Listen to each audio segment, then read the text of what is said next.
Bonjour et bienvenue sur Cool ou pas cool, l'émission qui vulgarise et sensibilise sur les métiers de l'audiovisuel. Aujourd'hui, pour cette deuxième émission, je ne suis pas tout seul, je suis en compagnie de Tristan Aquilina. Bonjour Tristan. Salut Jason, salut. Comment ça va? Bon, ça va, merci pour l'invitation en tout cas. Pas de soucis, pas trop stressé? Non, ça va. Nickel alors. Donc du coup, on te connaît aussi sous le pseudonyme de B Productions sur les réseaux sociaux. Ouais, c'est ça. Tu es spécialisé dans les captations sportives, dans les vidéos corporate du storytelling. Là, je lis un peu ce que j'avais vu. Et dans la création de contenu. Ouais, c'est ça. Ok, jusqu'à là, 5 sur 5. Pour le moment, ça va. Ok, ça va, T'as bien fait de voir, c'est bon. C'est super. Du coup, aussi, de ce que j'ai pu voir, et ça c'est même la première fois que j'avais vu ça alors que je te connais depuis un petit moment, j'ai vu que tu étais réalisateur scénariste sur Alice Burnham Memories, qui a été répertorié sur IMB. Mhm. Donc ça, on en parlera plus tard, je te poserai des questions dessus, mais voilà, c'est un peu pour faire l'historique. Généralement, voilà, comme je disais à l'instant, tu as été mon professeur à un moment de cinéma. Ouais, Tu fais pour le moment toujours professeur de cinéma au Centre culturel de Oui. ouais, c'est ça. Animateur. Animateur, Je oui. préfère, Animateur, oui, c'est... je préfère animateur parce qu'on n'a pas pour but après de délivrer un diplôme, Mhm. mais voilà, c'est plus dans C'est l'accompagnement. plus animateur, Donc, ouais. si on veut être précis, animateur. Ok. Voilà. Bah oui, ça marche. Vaut mieux que tu le dises, Ouais. c'est très bien. Mais voilà. Mais ça reste la même chose, à peu près la même Oui, chose. c'est juste qu'à la fin, il y a un diplôme et l'autre... C'est ça. Okay, Et oui. l'autre, on a des bons souvenirs, on va dire. Et du coup, moi j'ai eu la chance de voir au Fraja, donc tu m'arrêtes si j'ai tort, mais le Fraja c'est un événement que fait le Centre culturel de Oui pour montrer tous les ateliers du Centre culturel. C'est ça. Le Fraja, en fait, c'est donc le festival de rencontre des jeunes artistes. Ça permet en fait le temps d'un week-end de se rassembler, de rassembler tous les ateliers du Centre culturel, mais pas que, aussi des autres acteurs culturels de Oui et ses alentours. Et donc ça permet finalement de célébrer l'art, célébrer les créations, et voilà, et c'est un moment de rencontre, de partage. Et donc effectivement, moi ça va faire ma 4e année en tant qu'animateur, et donc voilà, c'est un chouette moment. Et donc effectivement, avec mes jeunes, on est présent chaque année pour présenter notre film. Ouais. Et les années précédentes, j'en ai noté quelques-uns. Il y avait Neverland the Movie, Ouais. Lou Short Movie, Ouais, c'est ça. et Lou Baby of the Wood. Ouais, c'est bien ça. Donc c'est 3 films que j'ai eu l'occasion de voir aussi au Fraja. J'avais un petit coup de cœur aussi pour Lou. Enfin voilà, je te l'ai dit tout à l'heure. Et voilà, on en parlera peut-être aussi tout à l'heure si tu le veux bien. Pas de souci, voilà. pas de souci. Donc, j'ai un peu expliqué le concept, mais est-ce que, tu connais plus ou moins ou... Ouais. Alors, il va y avoir beaucoup d'impro. C'est vrai que j'ai fait mes devoirs hier, mais on va essayer de se débrouiller. Mais justement, c'est bien, c'est plus authentique, je trouve. Et c'est ça que j'essaie d'avoir dans cette émission aussi, plus d'authenticité. Et voilà, je te connais, donc je me dis que tu seras... tu feras bien ça. On va essayer du moins. Donc du coup, voilà, pour te dire un peu ce qui va se passer cet après-midi, d'abord on va faire un petit quiz. Enfin, quand je dis quiz, c'est je vais te poser des questions sur toi, sur ton parcours. Ouais, Voilà. On va faire un vrai ou faux. Donc je vais te lancer quelques takes. Et donc il faudra savoir si c'est vrai ou faux. Et donc comme ça, les gens pourront aussi jouer de chez eux. Yapaya, donc c'est un concept que je vais dire inventé pour l'émission, mais qui est quand même connu. Où on va voir des productions qui ont été soit faites par des humains, donc ça peut être de la pub, ça peut être des films, et d'autres qui sont faites par IA et il faudra essayer de deviner. Très chouette. Voilà. Alors là, on passe un peu plus dans le débat, donc il y a le pour ou contre. Donc je vais te donner peut-être un avis ou quelque chose voilà, qu'on pourrait se dire au premier abord sur le cinéma ou même sur la pub en général. Et voilà, que tu me dises un peu, qu'on débatte un peu là-dessus. Okay. Et c'est là où je t'avais demandé de faire un peu tes devoirs, c'était aussi au niveau des recommandations. Donc si je ne dis pas de bêtises, je t'avais demandé 5 films ton top 5. Mon top 5 et 3 œuvres audiovisuelles un peu moins connues. Donc ça j'ai fait mes devoirs, hier, j'ai essayé de me casser la tête. Et comme ça, si Régé le Gorilla passera par là. Enfin, voilà. Donc du coup, on peut commencer directement avec le premier quiz. Ouais. Donc, qui est Tristan Aquilina? Ouais, ok. Donc, si tu peux commencer déjà par dire ton parcours, qu'est-ce que tu as fait, par où tu as commencé. En fait, moi, donc, je suis passionné de cinéma depuis tout gamin. C'est vrai que j'ai eu la chance de grandir dans une famille où on allait au cinéma, où on me faisait découvrir des films.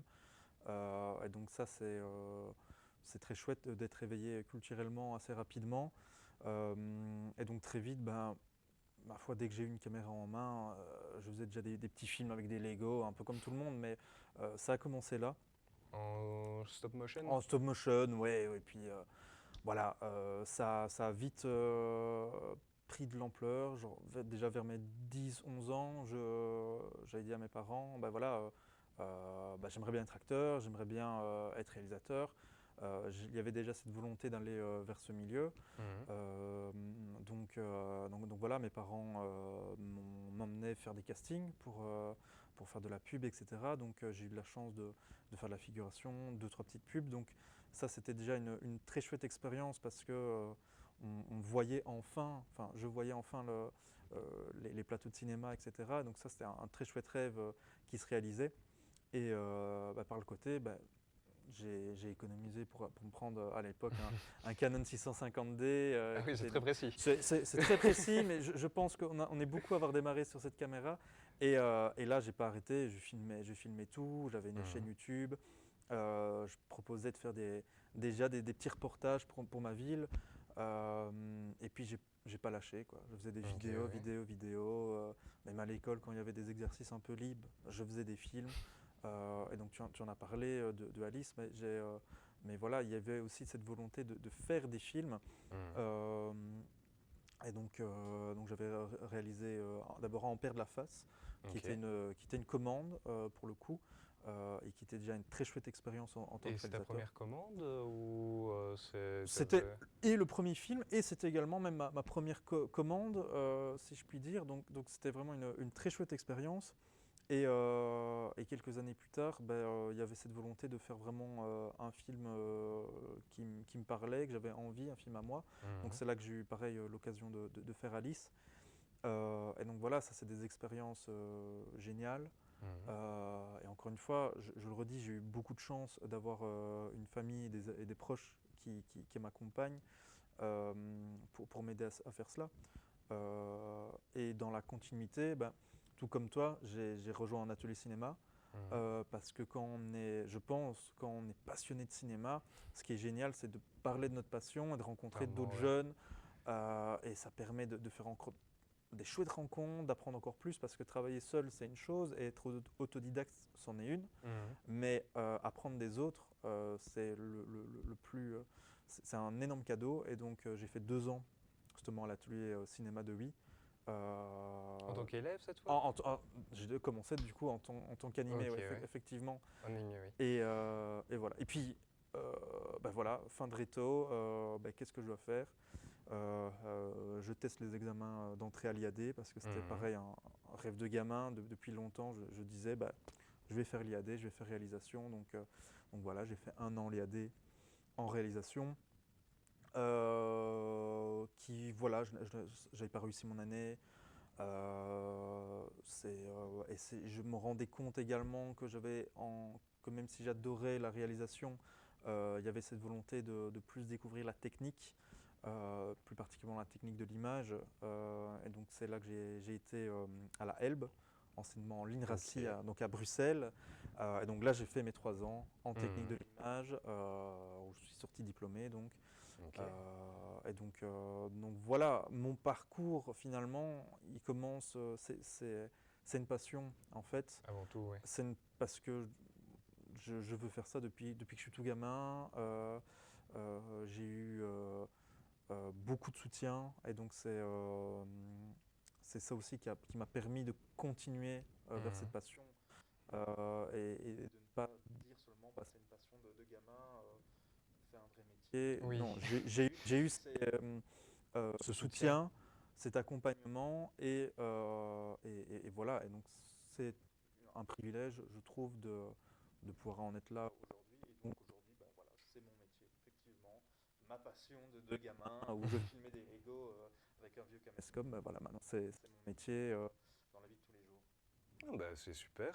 Et du coup, tu dis, tu as quand même pu travailler, pas forcément, enfin, avant quand même de rentrer dans l'école, tu as pu quand même avoir quelques petits jobs Bah, dans le ouais, milieu. ouais, disons que bah, forcément, avant l'école, je faisais beaucoup de vidéos et donc bah, forcément le contact de machin avait besoin de quelqu'un pour faire gratuitement sa vidéo de mariage. Bah, voilà, donc j'ai fait des mariages. Comme je te disais, je faisais beaucoup pour la ville de Huy.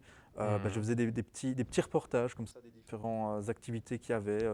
Je filmais, donc je faisais un petit reportage pour la ville et donc c'était chouette, c'était gratifiant pour moi finalement de se dire tiens chouette ce que je fais. Euh, des gens l'aiment, le partagent, etc. Donc oui, j'ai eu vraiment cette opportunité De là. pouvoir faire de ta passion ton travail, Ouais, ouais, ouais. Et plutôt l'inverse. pendant mes études, pareil, là, j'ai eu j'avais commencé à avoir des commandes, notamment les clips pour Bucket List, ce qui était vraiment une expérience géniale parce que là, on était vraiment dans une ambiance pro, mais avec des potes. Et donc, c'était l'un de mes plus beaux souvenirs. Donc oui, avant d'être diplômé et donc d'être vraiment sur le marché du travail, j'avais quand même déjà une notion de relation client et de euh, marketing, si je puis Ouais. dire. Mais ouais, il y avait Tu déjà t'amusais quand même, enfin voilà, c'est Ouais, ça. c'est ça, je m'amusais, mais ça commençait un petit peu à sortir du cadre passion parce que je faisais des productions pour des gens et donc c'est autre chose que faire des Pour vidéos soi, oui. tout seul pour soi dans sa chambre. Non, c'est là où justement on essaye d'être plus pro, d'un peu plus se casser la tête et de bosser encore mieux. Et donc pareil, ça c'est génial parce que c'est une école formidable, quoi. Ok. Mais justement, vu qu'on est toujours dans le métier, tu disais que tu faisais bah voilà, des petits reportages pour ta ville. Est-ce que c'est ça que tu préfères dans ton métier ou il y a peut-être quelque chose d'autre que vraiment tu es content de faire à chaque fois quand... Bah, est-ce qu'il y a quelque chose que tu es vraiment content de faire dans ton métier? Il y a quelque chose que tu préfères, quoi? Bah, y a pas vraiment quelque chose que je préfère. Forcément, j'ai des affinités. Mhm. J'aime beaucoup le milieu sportif, justement collaborer avec les sportifs pour la création de contenu, etc. Mais je pense que c'est mon métier de manière générale. Je ne me vois pas faire un métier de bureau. Euh, je respecte beaucoup les gens qui Mhm. font ça, mais toujours le même quotidien, le même bureau, ne pas bouger, etc. Justement, c'est ça que j'adore avec mon métier. C'est que je vais à la rencontre de personnes.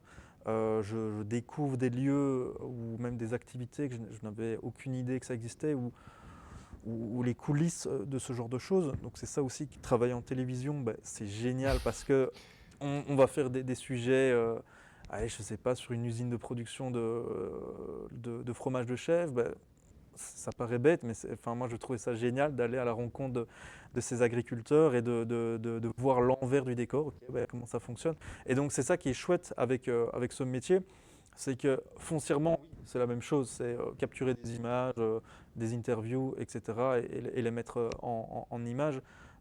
Mais c'est des rencontres, c'est découvrir des choses et c'est bouger, quoi. C'est bouger, c'est voyager.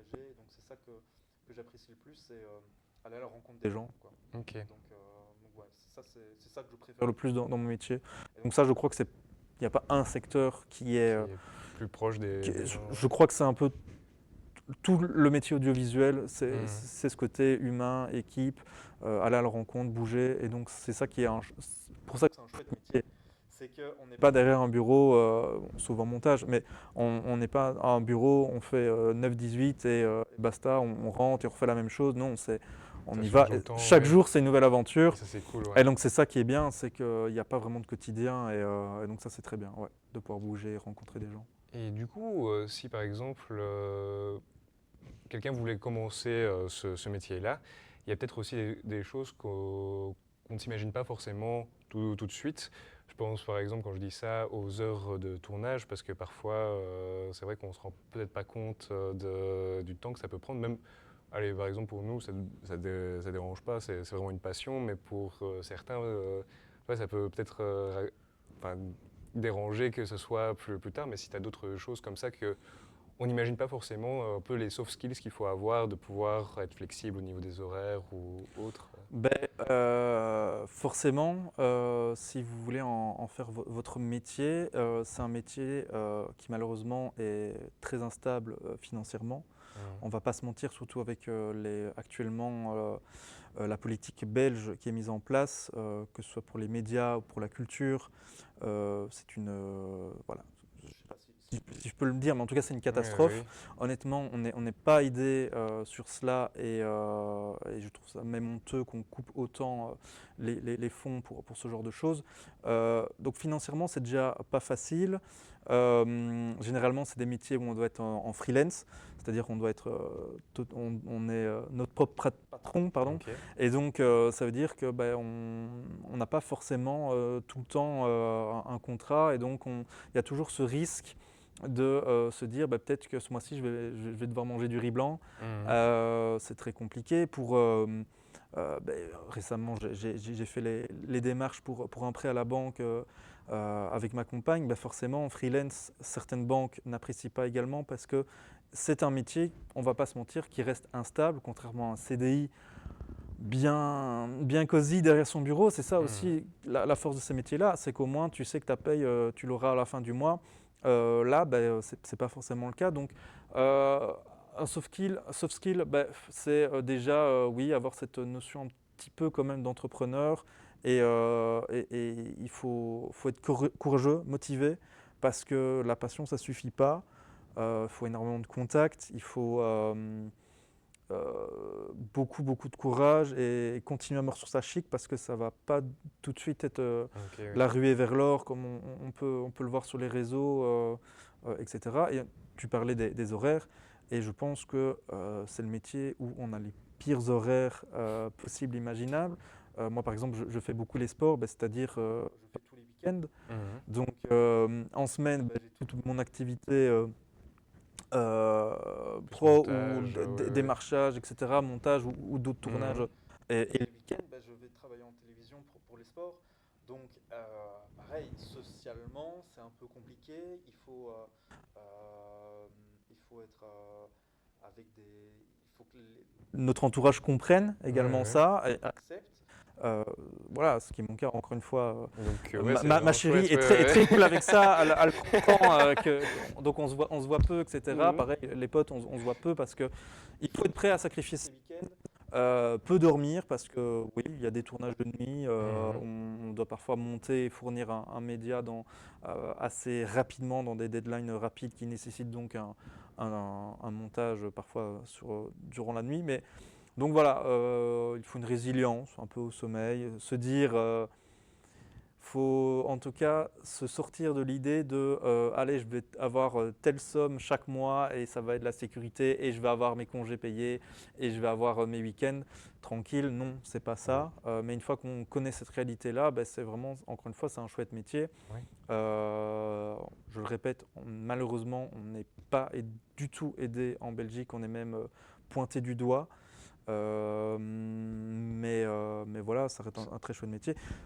Et sinon, bah, le suite des compétences à avoir, je pense qu'un minimum de créativité, même si Mhm. c'est un métier technique, il faut quand même être créatif, il faut avoir l'œil, parce que même si ça s'apprend, le cadre, la composition, il y a quand même Pour un y avoir feeling un à truc, ouais, avoir. Je ouais. pense qu'il y a quand même quelque chose d'inné en soi, et donc voilà, il y a des personnes qui pourraient suivre toutes les formations du monde, mais qui n'auraient pas ce truc, ce regard. Voilà, il faut avoir Mhm.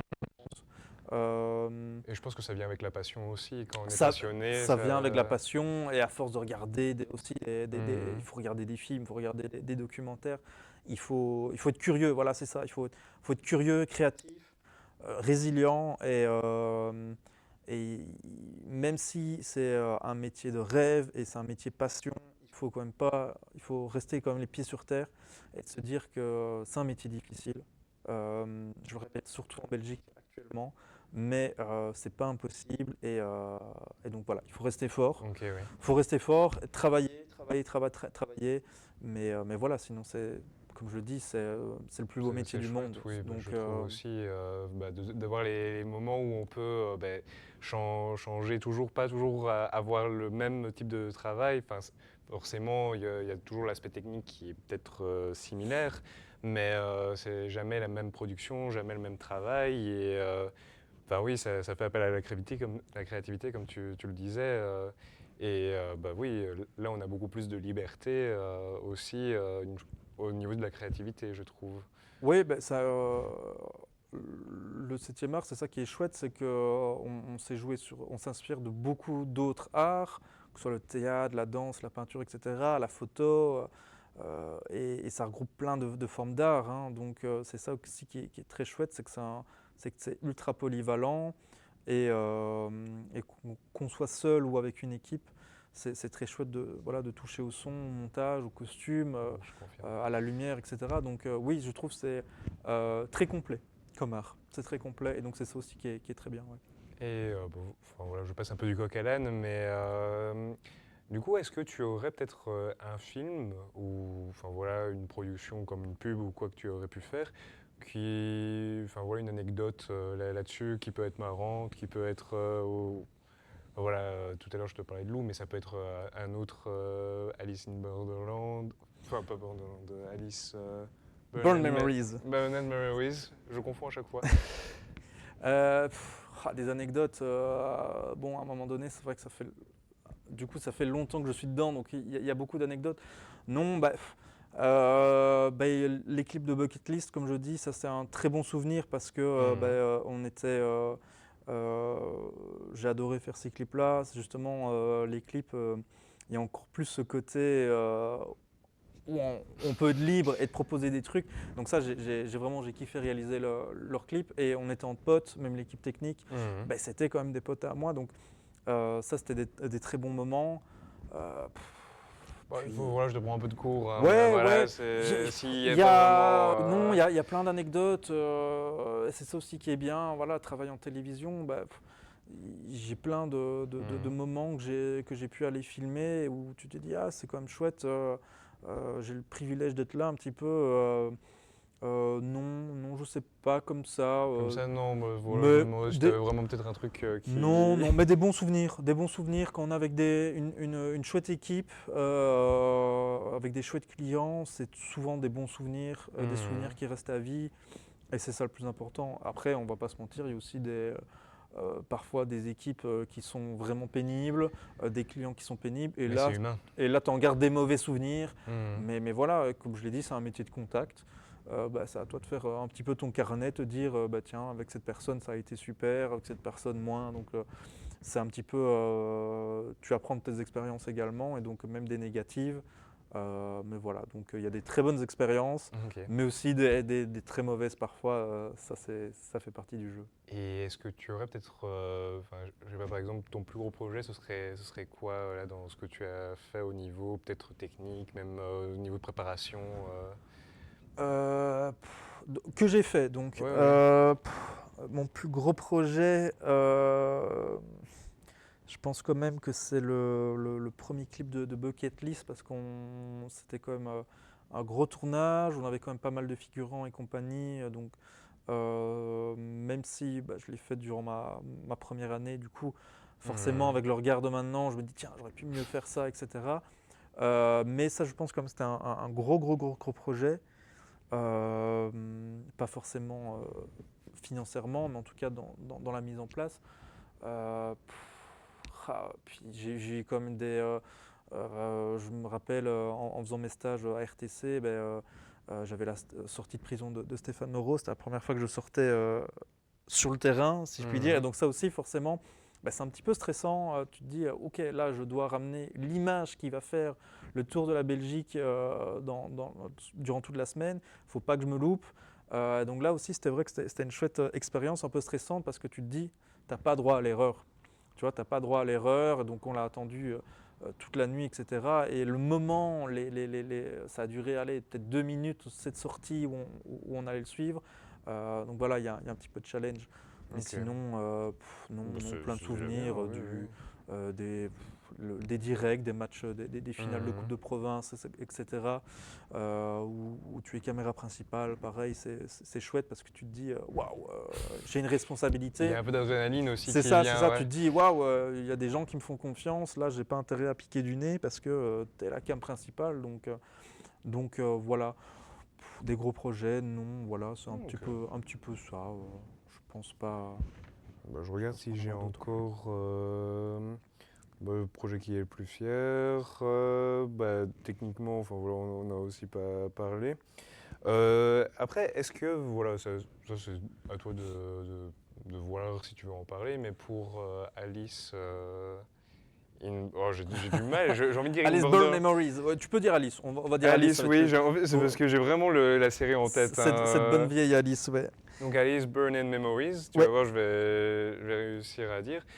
Bah, en fait, moi, je voulais un peu savoir aussi comment tu en étais arrivé à là, parce que bah, c'est quand même un des projets qui était assez chouette à réaliser, qui est... Ouais, ouais.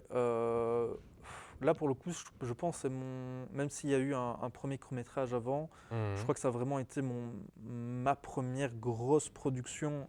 Bien sûr, avec les moyens. Enfin, on n'avait aucun budget. On avait fait un travelling avec des lattes de bois, avec des Mhm. roulettes qu'on avait trouvées chez Monsieur Bricolage et compagnie. Donc, c'était beaucoup de bricolage. Pareil, mon ingé son, c'était mon meilleur pote qui avait jamais tenu un micro de sa vie et qui a appris sur le Salut tas. Nico. Donc, mais encore une fois, c'est ça qui est chouette, c'est ce petit genre de tournage où on se casse la tête un petit peu à essayer de faire du cinéma. C'est ça les plus beaux souvenirs et où on apprend le plus. Mais ouais, moi j'ai toujours adoré l'univers d'Alice au Pays des Merveilles. Il y avait Mhm. déjà beaucoup d'univers dans ce côté Alice, mais un peu plus sombre, Un un peu peu plus parler, dark, ouais, un peu plus ouais, ouais. dark, un peu plus parler des problèmes du 18e, 19e siècle. Donc moi j'avais envie d'aller plus dans cette vibe-là. C'était un projet que j'avais en tête depuis longtemps. Puis bah, tout simplement j'ai écrit et un jour je me dis tiens allez je vais le faire. Bah, c'est poster des annonces, chercher des lieux, comme un vrai film, quoi. Mhm. Mais sauf que tu es tout seul pour le faire, tu as de l'aide de proches, etc., qui viennent de t'aider, mais c'est du, c'est du bricolage, quoi. Et c'est très bien, c'est comme ça qu'il faut commencer. Alors Orelsan, il dit pour faire un Ouais. film, il faut un truc qui filme. Je ne suis pas forcément d'accord, il ne faut pas que ça. Mhm. Ça demande comme de la préparation, de la créativité et tchic et tchac. Mais foncièrement, oui, c'est ça. C'est si tu as envie de faire un film, tu n'as pas besoin de te dire, allez, je dois trouver un producteur qui va me donner autant. Je ne dois pas forcément avoir cet objectif d'aller en festival ou autre. C'est très bien s'il y a ces objectifs et ces fonds-là, mais si c'est une passion, si vous avez envie de le faire, faites-le. Enfin, il n'y a rien qui vous en empêche. Essayez. Et puis même si c'est pas bien, au moins c'est une chouette expérience, c'est du bricolage et vous apprenez. Donc il faut essayer. Il faut essayer. Il ne faut pas se brider, se dire j'ai pas les moyens, j'ai pas les compétences. On s'en fiche quoi. Faites et au pire c'est pas bien, vous ferez Oui, mieux la prochaine fois quoi. c'est ça, c'est gradué. C'est le tout premier court-métrage ou quoi qu'on fait, c'est pas forcément le meilleur, mais quand on revient, enfin, je sais pas si tu as ce truc-là, quand tu reviens au tout début, bah, tu vois le chemin que tu as parcouru Ouais, et c'est très bien. Et pareil, c'est un métier où il faut une autre, une autre des compétences. Je crois que c'est un métier où il faut beaucoup se remettre en question. Mhm. Euh, Moi, malgré, ça va faire 5 ans maintenant que je suis diplômé, et donc je me considère vraiment comme professionnel de l'audiovisuel, je me remets toujours en question, je me dis, ok, là, est-ce que le sujet que j'ai fait, est-ce qu'il était bon? Ah non, est-ce que ce que je propose est encore suffisant pour les clients? Donc il faut se remettre en question, et se remettre en question, c'est effectivement avoir du recul sur ses productions, et parfois, effectivement, revenir sur des anciens projets et avoir cette capacité d'analyse, se dire ah tiens ça n'a pas été, ça a été, la prochaine fois je vais améliorer ça. Mhm. Et mais voilà, pour être forgeron il faut forger, Ça évolue ça constamment en évolue fait, ouais. constamment. Donc voilà, il faut faire, pratiquer. Ça reste un métier technique. Mhm. La technique, elle évolue et elle peut se perdre. Donc ça, par contre, il faut pratiquer. Ouais. Et un petit la vidéo, le cinéma, je trouve que c'est un petit peu comme la voiture. Au début, c'est un peu compliqué. On réfléchit à mon embrayage, tac, tac. Mais à force de rouler, bah, tu as tes On a les habitudes, ouais. tu as tes réflexes. Et c'est là que ta créativité va se lancer. C'est quand tu n'as plus les contraintes techniques en tête, que ça se fait automatiquement, que là, tu es pleinement créatif et que tu t'éclates et que tu fais des bons trucs. Donc voilà. Mais pour ça, il faut pratiquer. Bah, ok, bah, c'est super. Bah, voilà, je pense qu'on a déjà fini pour ça. C'est déjà pas mal. Et voilà, du coup, la fin du live. Du coup, maintenant, on va passer au vrai ou faux. Ok. Donc, pour avoir fait ça, c'était très dur parce qu'il y a des trucs où je voulais vraiment te piéger et je me suis dit, mais non, ça, il connaît. Donc, forcément, des trucs que tu connais, mais que les gens ne. Déjà, la première question, je pense. On va voir. Peut-être que Je je n'ai pas révisé. Oui, j'ai l'impression donc... que je te mens un peu avant, mais là, enfin voilà, je pense que ça devrait aller, mais c'est aussi bien pour les gens qui ne connaissent pas du tout.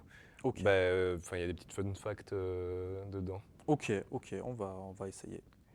Donc, vrai ou faux, on peut tourner une scène de nuit en plein jour. C'est vrai. Ouais. C'est vrai, donc ça s'appelle une nuit américaine. C'est ça. C'est un procédé qui consiste à faire passer une scène éclairée en plein jour pour la nuit. Petite anecdote, ça se faisait beaucoup quand les caméras n'étaient pas assez sensibles pour pouvoir tourner de plein de nuit. Et voilà, et c'est encore un procédé qui est encore exploité de nos jours.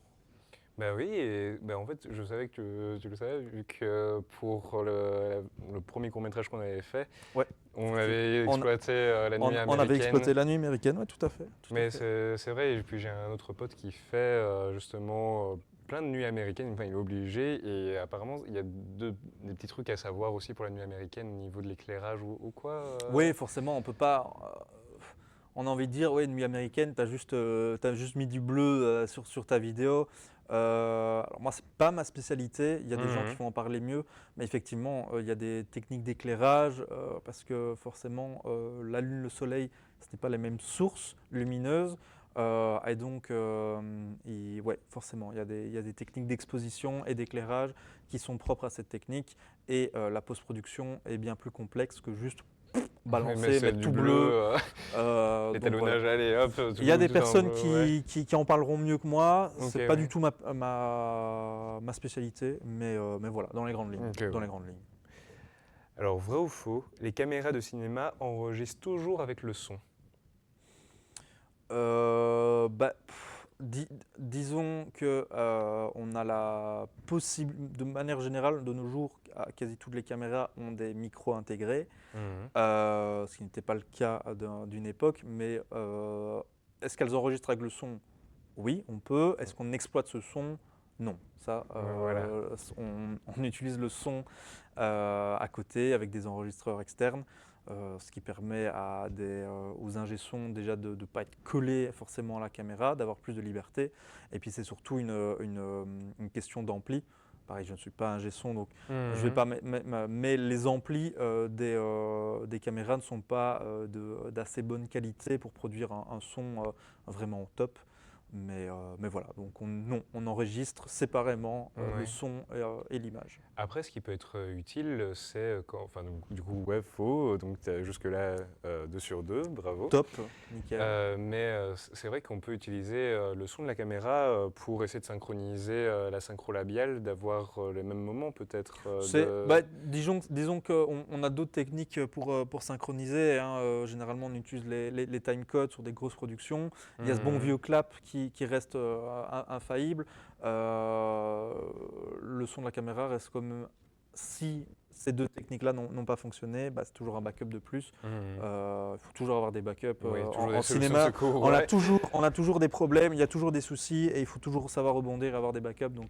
Donc voilà, le son de caméra est quand même utile. C'est vrai qu'on n'a pas beaucoup discuté de ça, mais généralement dans la vidéo, il faut toujours penser. Il faut toujours avoir un plan B, un plan C, et toujours et savoir rebondir. Allez, hop, une nouvelle capacité à maîtriser. Il faut savoir rebondir et improviser parce que même quand on maîtrise notre technique parfaitement, etc., il y a toujours des soucis, même sur les grosses productions. Il y a toujours des soucis, donc il faut savoir trouver une solution rapidement. Ouais. Ouais. Bon, ça libre d'interprétation, mais bon, j'ai fait quand même mes recherches. Le focus, donc la mise au point, Ouais. est souvent faite automatiquement dans le cinéma. Non, non, non, c'est faux. Donc au cinéma, il y a des gens qui sont le focus puller, qui est généralement le premier assistant caméra. Lui, son job, c'est vraiment ça, c'est gérer le focus. Mhm. Alors pourquoi payer quelqu'un qui fait le focus alors que de nos jours, les caméras, il y a des modèles de caméras qui sont très performants dans l'autofocus. Parce que l'autofocus, ça reste une machine, hein. Ouais. Alors, il y a toujours, moi je donne toujours l'exemple, allez, tu as DiCaprio qui est là, il fait son grand monologue, on n'a qu'une prise, et à un moment donné, il y a une mouche qui passe devant l'objectif, l'autofocus fait le focus sur la mouche. Voilà, même si ça arrive très rarement de nos jours, je le répète, les autofocus sont très performants, mais pourquoi laisser ça à une machine alors que des personnes sont vraiment spécialisées dans Ouais. ça et voilà, et c'est un savoir-faire également, c'est très compliqué, hein, faire le focus sur du Steadicam ou quoi, forcément, où les distances caméra-sujet bougent beaucoup, c'est obligatoire d'avoir quelqu'un dont c'est son métier et qui fait ça à temps plein. Donc oui. Donc non, c'est faux. Ouais, On bah, n'utilise jamais la mise au point automatique jusque-là, bah ouais, en ouais, ciné. c'était même plus complet que ce que j'avais mis, mais oui, pour la petite anecdote, récemment j'ai participé à un tournage où j'étais plus derrière la caméra et dans la direction d'acteur. Et bah oui, on a eu une scène comme ça où on passe devant un arbre et on voit le sujet courir. Et c'est vrai qu'avec l'autofocus, le temps que la caméra recapte le sujet, on a une zone de flou et ça rend justement moins bien que Ouais, si on ouais, tout faisait. à fait, tout à fait, tout à fait. Il y a des effets de pompage aussi parfois où le flou, la mise au point n'arrive plus à trouver le sujet sur lequel faire. C'est pas beau, ça fait directement amateur. Mhm. Donc voilà, attention. L'autofocus, moi je l'utilise encore, surtout en sport.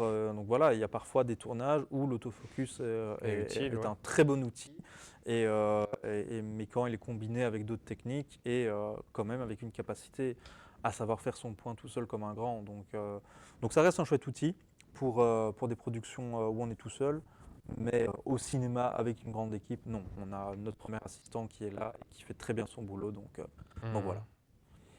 Alors la prochaine question, je suis un peu dégoûté parce que tu y as répondu tout à l'heure. Ah, et ben voilà, Euh, on donc triche avec les on va faire questions, c'est semblant bien. de pas l'avoir entendu. Les films utilisent encore uniquement le clap par tradition. Non, on n'utilise pas le clap que par tradition. Comme je l'ai dit, ce n'est pas non plus la seule technique de synchronisation parce qu'on a également les timecodes. Pardon. Et le clap, à savoir, ce n'est pas que pour la synchronisation. Non, parce que sinon, on aurait juste à clapper dans les mains, ça ferait la même chose. Donc pourquoi investir dans une clapette, parfois avec des numéros qui défilent, etc. En fait, un clap, ce qui est sympathique, quand on le présente face caméra, il y a différentes informations. Généralement, on voit prise 1, plan 1 sur 4, etc. Ça permet de, premièrement, identifier les plans. Au cinéma, on fait plusieurs prises. Et donc, quand on a 15 prises et qu'on sait.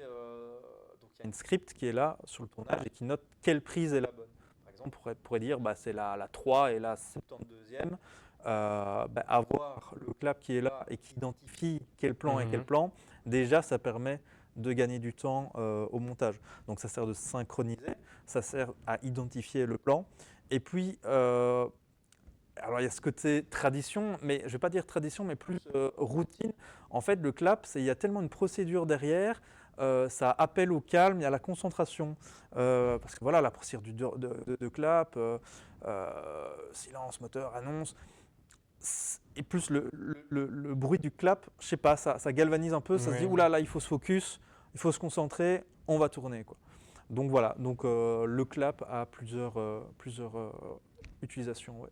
Mais c'est vrai que ça, enfin, je repense encore à des trucs qu'on n'a peut-être pas forcément dit tout à l'heure, mais on a une petite routine aussi généralement avant de commencer une prise. Bah là, tu parles justement du clap, de silence, moteur, action.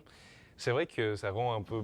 Enfin, je trouve que ça rend le cinéma bien. Enfin, ça fait un petit charme au cinéma d'avoir ce truc-là, quoi. Donc, Ben, c'est surtout que c'est obligatoire parce mhm. que un tournage, ça reste épuisant. Ça, c'est vrai que c'est quelque chose que moi je dis souvent à mes élèves, c'est que je leur dis, alors on est là pour s'amuser, mais vous allez voir, vous allez être crevé. Reposez-vous bien. Ouais, mais non, c'est juste faire un film, ça appuie sur un bouton. Ça prend beaucoup d'énergie parce que ça demande de la concentration et donc il y a de la fatigue qui s'installe. Plus parfois on est dans le rush, quand on est des grandes équipes, ça court parfois dans tous les sens, etc. Il y a des éléments qui sont très coûteux, donc il faut faire attention. Il faut faire très attention aussi durant la prise. Donc cette routine, elle est là aussi pour voilà, se concentrer. Je Ok. crois que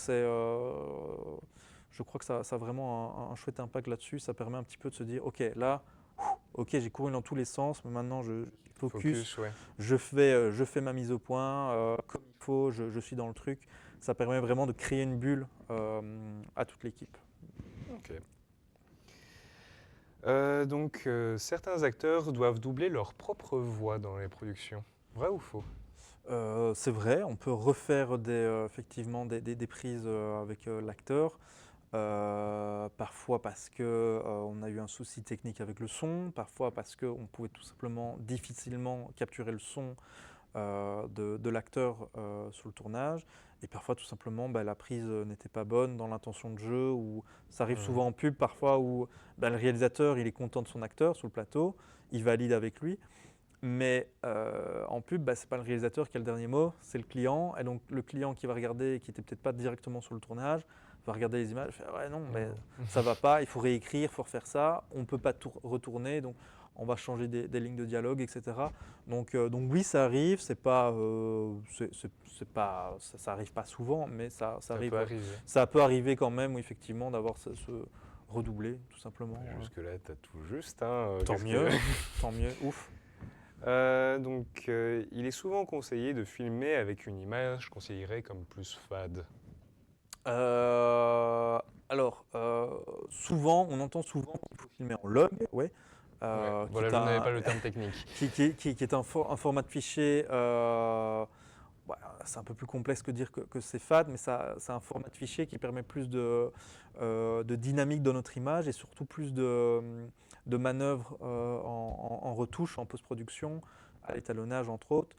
Est-ce que Euh, c'est juste expliquer ce que c'est l'étalonnage pour Alors, les gens? C'est vrai donc que... l'étalonnage, c'est l'une des dernières étapes de la post-production. Après le montage et compagnie, on va en fait colorier nos images afin qu'elles aient un look, le fameux look cinéma généralement qu'on aime bien. Et quand on a des grands films qu'on aime bien, genre Amélie Poulain, ce côté un peu jaune, vert, forcément, c'est pas sorti de la caméra comme ça. C'est le travail avec le chef-op et l'étalonneur qui se fait. Donc c'est un petit peu recolorier notre film Ouais. par-dessus. Donc le lock permet cela. Ça permet également de capter plus d'informations dans nos basses et hautes lumières. Mais je ne vais pas faire un cours là-dessus parce que Oui, sinon non, c'est beaucoup ça trop serait long. long, mais voilà, c'était Euh, juste pour est-ce que c'est, clarifier, ouais. est-ce que c'est, je vais être un peu ennuyant et un petit peu Mais être fais bien. contre-courant. Parce qu'on entend souvent ouais, les gens dire ouais, il faut filmer en log, il faut filmer en log. Il faut filmer en log si vous le maîtrisez, si c'est pertinent pour vous, parce que ça demande quand même de la post-production en plus, ça demande quand même du, Mhm. du travail en plus. Donc si vous n'en avez pas besoin, si vous n'avez pas l'utilité, filmer directement en H264 dans un format qui est déjà exploitable et diffusable. Voilà, en télévision, on n'a pas le temps de s'amuser à faire. Déjà, Ouais, notre du log, montage, ouais, ouais. on est short dans le timing. On ne va pas commencer à ça. Non, les images qui sortent de la caméra de nos jours, les caméras font des très chouettes images directement à la sortie. Donc non, pour des productions un peu plus grandes où on a le temps, etc., c'est toujours mieux effectivement de filmer en log, mais ce n'est pas obligatoire comme on peut l'entendre un peu partout. Donc, je veux dire vrai ou faux. Oui, Vrai ou faux, voilà, c'est... en soi, oui, je disais vraiment qu'il fallait tout le temps faire enfin, qu'il était conseillé de faire en log, mais c'est parce que oui, c'est vrai que j'aurais dû un peu plus étoffer, mais donc du coup, ouais, je disais vrai pour le côté post-prod. Ouais, Mais c'est vrai que je n'avais pas l'information pour bref, ça... les trucs TV. Comme un peu pour tout, ouais, ça dépend du projet, quoi. Donc, il faut toujours adapter sa technique en fonction du projet, son matos, donc voilà. Le log est un bon exemple, ouais. Alors je passe à la prochaine question. Ok, Bah, ok, pour le ok. moment, vraiment, si tu me fais Paul, un sans faute, on va bah, essayer. bien On joué. va essayer. Une scène peut être tournée sans que l'acteur principal soit présent, alors que son personnage est présent dans la scène. Oui, c'est vrai, donc ça s'appelle une doublure. Bah, on connaît forcément plus souvent les doublures cascades lorsque l'action est trop complexe pour l'acteur ou est- mettrait trop en danger l'acteur. Parce que voilà, si l'acteur se casse le bras, on doit repousser la production de 4, 5, 6 mois et ça les producteurs ils n'aiment pas. L'expression le temps c'est de l'argent c'est beaucoup plus vrai en cinéma donc il faut préserver nos acteurs et donc sur des scènes qui sont trop dangereuses et pour eux et pour le tournage, il y a des doublures cascades et parfois il y a juste des doublures parce que l'acteur ne peut pas être physiquement là, donc voilà, ou parfois même des doublures pour le confort de l'acteur, voilà pour des scènes où l'acteur ne souhaite pas apparaître comme ça ou faire telle chose. Mhm. Il y a des doublures qui sont spécialisées là-dedans. Je pense que pour les personnes qui regardaient Game of Thrones, ont pas mal d'exemples. Donc, et c'est un métier aussi à part, hein, ce genre de doublure. Donc il n'y a pas que les doublures cascades, il y a plein de doublures intimité et d'autres choses. C'est très intéressant aussi Bah ouais. de se renseigner sur ce milieu qui peut paraître tabou, mais en fait c'est super intéressant et c'est très encadré, donc c'est chouette. Donc voilà, ça, si vous êtes intéressé, renseignez-vous aussi sur ce pan du cinéma qui existe. Et c'est une bonne Mais manière pour rentrer dedans aussi au tout début, de commencer à faire doublure et tout. si on veut être, je pense pas. Je pense que c'est même un métier à part. C'est un métier à part. C'est parce que c'est comme un savoir-faire qui est différent de Mhm. l'acting pur. Bien sûr, il faut des bases d'acting, mais voilà, je prends un cascadeur. Une personne qui est cascadeur est juste cascadeur. Alors, il peut avoir des aspirations à devenir rôle principal, mais généralement, c'est son métier, c'est d'être cascadeur. Il a des formations pour, etc. Pareil, doublure intimité, il y a des formations pour, c'est des personnes qui ont un savoir-faire et qui font ça. Donc, donc voilà. Alors, il y a des doublures parfois, oui, comme on a pu voir les backstage sur les anciens films Harry Potter où on voit qu'il y a trois nanas qui ressemblent à Emma Watson parce que soit elles ne pouvaient pas être là et présent. Ça, oui, généralement, c'est des gens qui aspirent à plus grand par après, mais ce n'est pas Mhm. forcément une C'est un étape métier obligatoire. à part, oui. Je trouve que c'est un métier à part, Ok, ouais. ouais. C'est un métier à part, c'est un métier qu'il faut mettre en avant, qu'il faut valoriser également parce que c'est du savoir-faire. Et sans eux, il n'y a pas de film aussi, donc ouais, c'est bien, c'est bien, c'est bien. Donc en plus d'avoir bien détaillé, tu as juste. Je gagne des petits points en plus, tant mieux. Et bah, sinon là-dessus, j'ai aussi une petite anecdote qui s'est passée il y a très récemment dans le côté de Marvel. Ok, Avec Spider-Man, dans le nouveau Spider-Man qui va sortir. ok, ouais, Tom Holland avait refusé en fait de faire avec une doublure toutes ses cascades ouais. et il s'est justement blessé. Et bah oui, pour des grosses productions comme ça, en plus là c'est l'acteur principal, donc quand il se blesse, bah oui, la production a dû enlever, enfin décaler de 5 6 semaines et Ah, pour des grosses productions, c'est vraiment... ouais, ouais, ouais. Déjà, quelques heures de retard, ça peut coûter pas mal à la production, donc ouais, 5 6 semaines, c'est énorme. Des mois, c'est démentiel pour une production et pour la santé financière du film. Donc oui, donc parfois, je comprends cette volonté et c'est tout à leur honneur, ces acteurs qui veulent tout faire eux-mêmes, leur cascade eux-mêmes. C'est très chouette, mais il y a ce côté quand même, il faut se dire, je suis l'acteur principal et donc si je me blesse, je mets toute l'équipe en péril, tout le film en péril. Donc il y a ça, il faut être collectif, il faut penser Ok, collectif aussi, quoi. Voilà. Donc du coup, j'en étais. euh, je regarde. Ah oui, on appelle la mousse qu'on met sur le micro un écureuil empaillé. Dans le jargon. Peut-être que des gens appellent ça un écureuil. Moi, personnellement, j'appelle ça un descat, un chat mort. Voilà, encore une fois, moi, je ne suis pas un gesson, donc peut-être que des gens disent écureuil empaillé. Moi, je dirais faux, parce que j'ai toujours dit descat, j'ai toujours entendu descat. Donc voilà, et un descat, ça entre autres, c'est pour atténuer un petit peu le vent. Ouais. Voilà, Bah, le du coup, micro. c'était faux, oui. Et j'ai essayé de trouver un truc qui était plus ou moins pareil, mais bah oui, ça s'appelle un chat mort. Voilà. Enfin, en tout cas, dans le jargon, Ouais, c'est ce que j'ai le plus entendu, oui. effectivement, effectivement. On peut rajeunir ou vieillir un acteur avec l'IA. Vrai ou faux? C'est vrai, c'est vrai, c'est vrai, c'est vrai. Alors rajeunir des acteurs, ça ne vient pas que de l'IA, on faisait déjà ça avant, mais Mhm. c'est d'autant plus présent maintenant, justement grâce à cette technologie-là.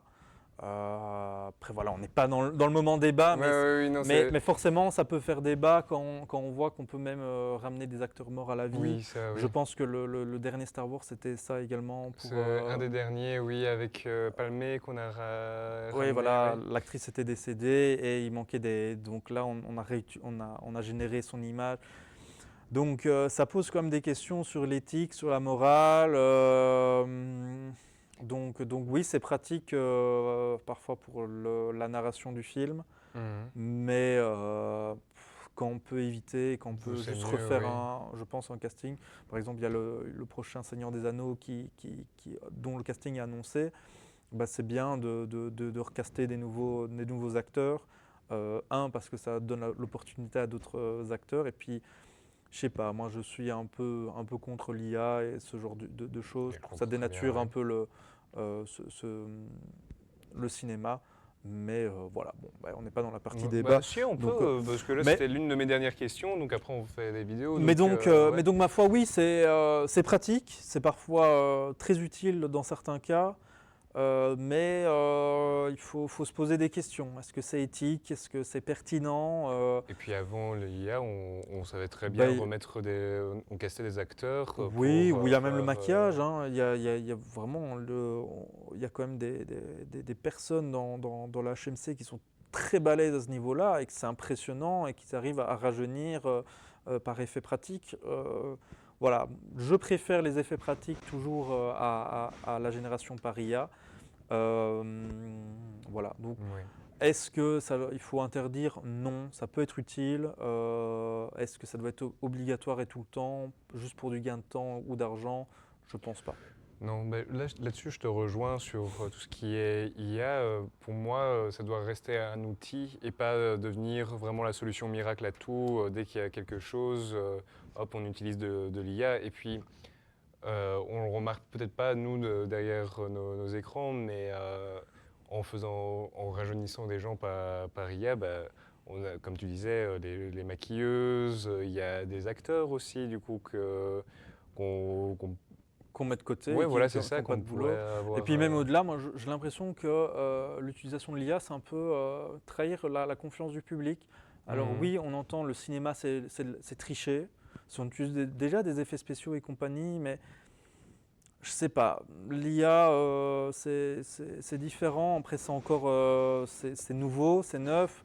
Donc les débats, je pense que les gens ont eu les mêmes débats à l'époque où les SFX ont commencé à apparaître.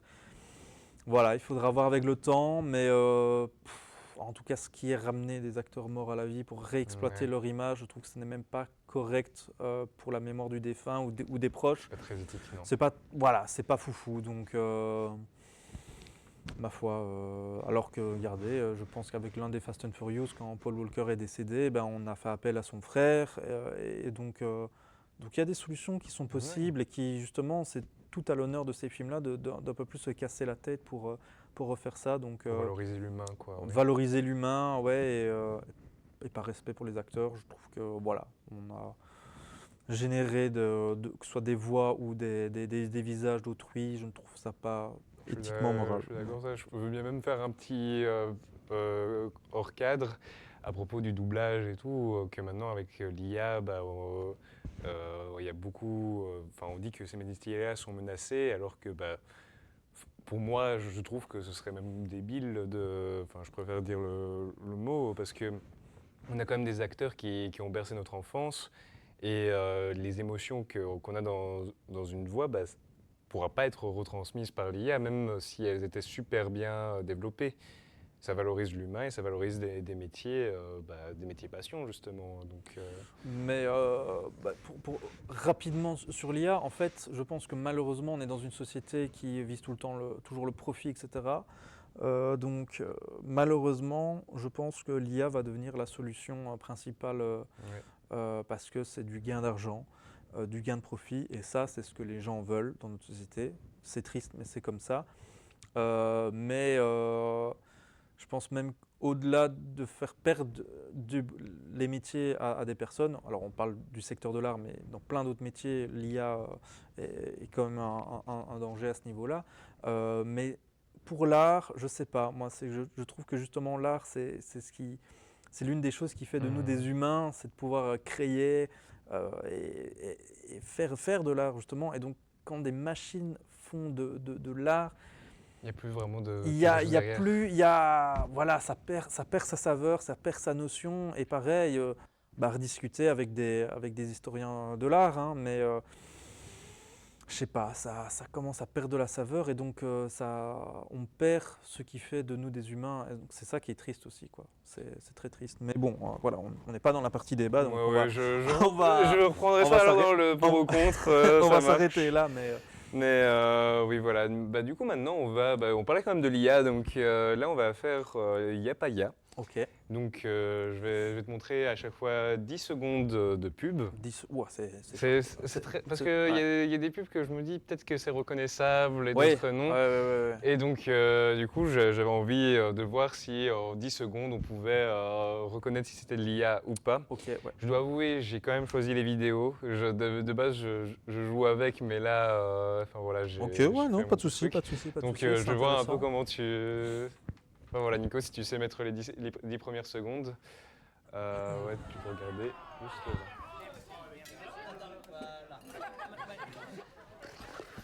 Et c'est bon, tu peux stopper. Un cadeau. Bah, Ah, en fait, c'est maintenant dire IA, pas IA, je pense que ça devient presque impossible de nos jours, tellement c'est une technologie qui évolue trop bien. mhm. Pour le coup, je trouve que ça a l'air fortement réel. Je reconnais de l'anamorphique, donc dans les techniques. Je pense qu'il y a des techniques de production qui sont un peu trop complexes pour l'IA. Donc j'aurais envie de dire que c'est un vrai tournage pour le coup. C'est ça. Ouais. Et c'est d'ailleurs la pub d'Intermarché. C'est la pub d'un. Ok. Donc Ok. celle avec le loup Ah oui. qu'on Ok. voit, c'est le début. C'est le début. Ok. J'avais jamais vu le début. J'avais vu la partie Je animation. sais mais j'avais- bien, oui. Et donc Ok. c'est Ok. ça que je m'étais dit que c'était intéressant d'en parler justement, que on peut encore faire de belles productions. Et la preuve, hein, quand on voit que Intermarché a bien, enfin tout le monde a salué le fait de ne pas utiliser de l'IA justement, et que ça rajoute quelque chose en plus. Même dans C'est le. du savoir. C'est ce que je reviens sur Voilà. l'art. Hein, c'est du savoir-faire, et donc ouais, peut-être que l'IA fait c'est très bien les choses, mais est-ce que tu as envie d'accrocher un tableau qui est fait par une machine plutôt Voilà. qu'un. Ok, c'est le même résultat peut-être qu'un Picasso, mais est-ce que. Je sais pas. Moi personnellement, non. Je préfère. Je fais appel quand je dois faire appel à des illustratrices. Je fais Ouais. illustration par une illustratrice parce que j'aime bien savoir faire. Comme lorsque je vais chercher mon pain, je ne vais pas chercher mon pain fait par une machine. Non, j'aime bien qu'il soit fait par un artisan. C'est la même chose pour l'art et l'audiovisuel. Donc voilà. Et bien évidemment qu'on a des techniciens et des artistes très doués. Et donc voilà. Et je crois que l'IA ne deviendra plus un problème quand les mentalités des gens vont changer et qu'il y aura cette volonté de, de qualité. Parce qu'il y a aussi ça, les gens maintenant s'habituent un peu à la médiocrité ou à du contenu pas forcément de bien fait. Et je parle même Mhm. avant l'IA. notre métier il est très touché par cela. Bah non, ma cousine elle va filmer mon mariage, elle a un iPhone et ça fait la même chose que. Bah ouais, mais non, Oui, il n'y a pas le truc, il n'y a pas le regard, c'est pas du tout la même chose, c'est pas que appuyer sur un bouton. Et donc, quand la mentalité des gens vont changer et que les gens vont apprécier le savoir-faire, l'art et compagnie, je pense que l'IA aura perdu. Mais pour le moment, bah oui, quand les gens apprécient ou se contentent de la médiocrité d'une machine ou d'amateurs, bah, ouais, nos métiers sont en danger, mais tant qu'il y aura des passionnés qui sont. Il y aura Voilà. toujours une lueur de. Il y a une lueur d'espoir, oui, mais voilà, comme je dis, l'IA est encore trop financièrement intéressante pour qu'elle disparaisse, mais bon, Ouais. voilà. Enfin, on en parlera dans la partie débat. On en parlera dans la partie débat. Je oui, sais qu'on a envie de on a plus en envie plus. ouais, bien sûr, Je comprends bien. Enfin, voilà, tu peux lancer la deuxième pub. Oui, là c'est IA directement. Il n'y a pas de souci, on voit bien tout simplement la peau hein, du Père Noël qui n'est pas du tout naturelle. Hein. Il y a pas, ça fait très plastique, il n'y a pas du tout les grains de la peau, les détails, etc. Bah, la partie maquette aurait pu être réalisée en praticable et aurait pu être réalisée en pratique. Mais non, là c'est de l'IA en plein dedans, ça se voit à 2 km. Ouais. Pour le coup, ça va, c'est facile. Justement, bah, c'est une pub de Coca qui a été tournée plus ou moins en même temps que celle d'Intermarché. Ouais. Et c'est justement ça qui a fait plus valoir la pub Ouais, d'Intermarché tout à fait. justement dans les débats. C'est bon, tu peux passer l'autre. Là, je pense que c'est une scène de film. Ouais.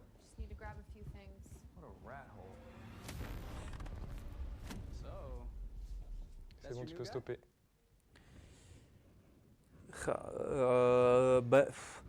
Le film, je ne sais pas quel film ça a l'air, je sais pas. Les acteurs en tout cas ont l'air réels, pour le coup, même s'ils ont l'air un peu statiques et droits comme ça. Et l'effet praticable sur l'écran, difficile à dire, ça peut être soit de la 3D mal faite, soit de l'IA. Allez, on va dire que pour l'écran d'ordinateur, c'est de l'IA. Pour le reste, je pense que c'est. T'es fort. C'est pas évident. Celui-là est pas évident. Je me disais, au niveau des textures et tout du visage, je dois avouer que je l'ai vu il n'y a pas si longtemps, c'est une cinématique faite par IA. Et ça, je dois dire que je me suis dit, ah merde, j'ai pas tout de suite capté que c'était de l'IA. Mais effectivement, ouais, à partir de l'ordinateur, ça se voit. Et même après, quand ils ont essayé de pousser un peu plus le truc, ça se voit tout de suite que c'est de l'IA. Mais les quelques premières minutes, je trouvais ça quand même intéressant. On va laisser le temps de pouvoir retourner l'image. Parce que c'est déjà pas évident en petit là-bas. C'est déjà pas évident. Donc avec après, ça peut rajouter un peu de challenge. Voilà, c'était juste pour dire que voilà, ça c'est une vidéo que j'ai vue il n'y a pas si longtemps et que niveau IA, voilà, je ne serais pas pour qu'on fasse un film entièrement fait par IA, mais si vraiment c'est un truc. J'avais vu une influenceuse qui sauvait des demandes en mariage comme ça. Donc juste, par exemple, il y a quelqu'un qui passait devant la caméra et juste modifiait d'enlever la personne Après, qui passe. attention, je critique beaucoup l'IA, mais je trouve que c'est quand même formidable. Quand on voit que l'IA aide parfois certains médecins, certains chercheurs, je trouve ça génial. Moi, dans la vie de tous les jours, j'utilise l'IA dans mon métier. Enfin, dans les logiciels de montage, on n'a plus à détourer la personne frame par frame, etc. Ça fait gagner du temps. Oui, clairement. Et même l'IA générative est très intéressant pour... moi, je n'ai pas cet exemple de sauvetage de mariage avec la personne qui passe devant, mais par exemple, une voix dans l'enregistrement, mon micro pète son câble, et pour régénérer le tout petit bout qui me manque, ouais, ça sauve, ça aide. Et donc, je trouve que l'IA n'est pas non plus à jeter totalement. C'est un bel outil, mais ça doit rester un outil. Voilà. Et c'est surtout aussi, et puis on termine avec ça. Oui, on reviendra parce que j'en ai d'autres. Mais ouais, il faut peut-être aussi un petit peu mettre des lois et tout pour interdire plus l'IA récréative et garder l'IA pour vraiment comme outil professionnel. Mais donc l'IA n'est pas à bannir, elle est utilisée comme outil, mais avec modération et encadrer ça. Mais ouais. Voilà.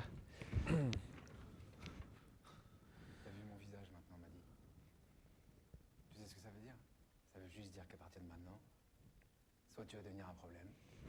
C'est bon, Bah, tu peux. c'est pas évident. Alors je vais dire IA. Si c'est de l'IA, c'est bien fait. En tout cas, c'est compliqué à dire, mais j'ai l'impression que point de vue éclairage, pour le coup, surtout sur le contre-champ, sur l'autre personne, je sais pas, là c'est plus l'éclairage plus que les visages et les personnes qui me semblent un